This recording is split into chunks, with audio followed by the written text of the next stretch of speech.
হাঁটু জল ভেঙে জলমগ্ন এলাকা পরিদর্শনে বিধায়ক রুদ্রনীল ঘোষ। বাসিন্দাদের সঙ্গে কথা বলে আশ্বাস। বিধায়ক হওয়ার পর এবার সরাসরি মানুষের সমস্যার খোঁজ নিতে জলমগ্ন এলাকায় পৌঁছে গেলেন শিবপুর বিধানসভার বিধায়ক রুদ্রনীল ঘোষ। শুক্রবার সকাল প্রায় 10টা নাগাদ শিবপুরের 47 নম্বর ওয়ার্ডের চ্যাংরাজলা এলাকায় হাঁটু জল ভেঙে পরিদর্শন করেন তিনি।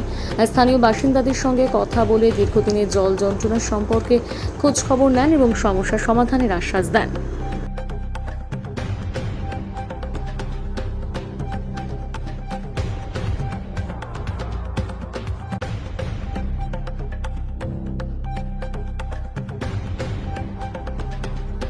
চ্যাংরাজলা শিবপুর বিধানসভা কেন্দ্র, কিন্তু এইখানে জলের সমস্যা প্রচুর বহুত দিনের আছে, কিন্তু এর আগে বহুত লোক এসেছিলো, কেউ কিছু করেনি।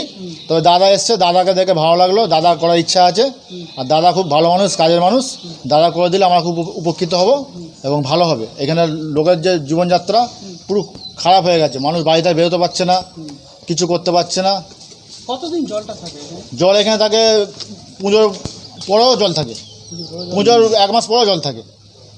লোক দুর্গা পুজো যায় ঠাকুর দেখতে, সব কাপড় সব ভিজে যায় লোকের। কী করবে? একটাই রাস্তা, কোনো বিকল্প রাস্তা নেই। ওইদিকেও যে রাস্তা আছে সেটাও জলে ডোবা রাস্তা। কী করবে মানুষ? সাপ টাপ মানুষের বাড়িতে ঢুকে যাচ্ছে, কী করবে মানুষ? মানুষ অসহায় পড়ে আছে। না, তাদের কোনো ইচ্ছা ছিল না, করার ইচ্ছা ছিল না, তারা করবো বলেও মনেও করিনি। তবে দাদা দেখলাম, দাদা করবে বলে মনে হচ্ছে, দাদার ইচ্ছাও আছে। আর দাদা ভালো মানুষ, কাজের মানুষ। আমার নাম শাহজামাল হোসেন মল্লিক।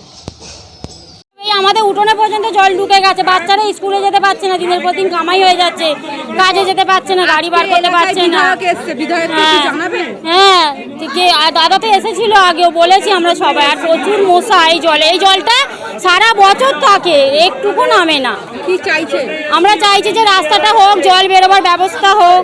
আর ভালো লাগছে না, আমরা খুব কষ্টে আছি। বৈশাখী মণ্ডল।